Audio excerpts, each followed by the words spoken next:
As of January 1st, 2025, the original 1929 version of Popeye the Sailor enters the public domain, marking a monumental moment in copyright history.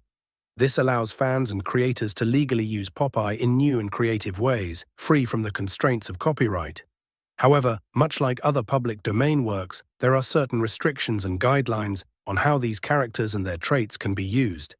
To understand what's allowed and what isn't, let's break it down. What you can do. Now that Popeye is in the public domain, you can freely use his iconic appearance, personality, and actions. You can create new stories, art and animations featuring Popeye as you please. Popeye's famous sailor suit and his animated antics are no longer protected, so they can be incorporated into fan-made projects without fear of legal repercussions. This is great news for those who have longed to see Popeye clash with modern pop culture in ways that the original creators might not have imagined. However, there are some crucial caveats. When you wish to incorporate Popeye's iconic traits, you must adhere to a few special guidelines regarding his relationships and some of his defining features which have yet to enter the public domain. What you cannot do. First, Popeye's love for spinach is undeniably central to his character, but there's an important stipulation here. The specific works that established his passion for spinach, including comic strips, animated shorts, and other copyrighted material, have not yet entered the public domain. As a result, you cannot legally depict Popeye saying his famous catchphrase, "I yam what I yam, and I'm not going to eat that spinach until it enters the public domain."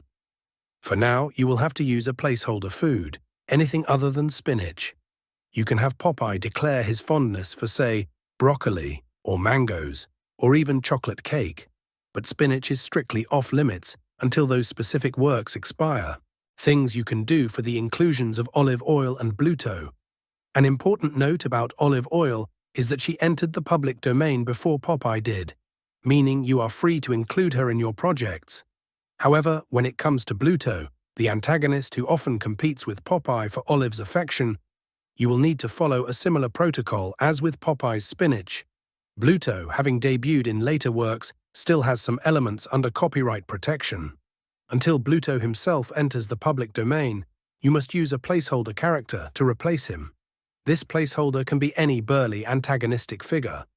Perhaps someone who looks suspiciously like Bluto, but with a different name, like Brutus or Big Joe, or even something completely absurd, like Bologna beefcake, until the real Bluto is free for all to use.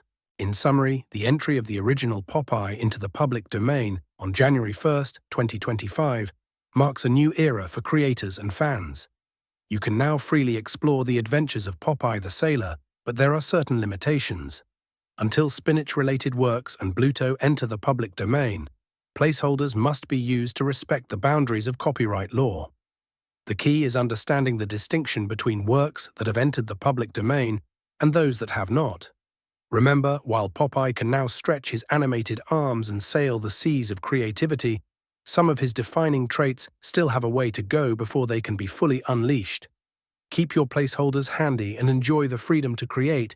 Just don't eat that spinach yet.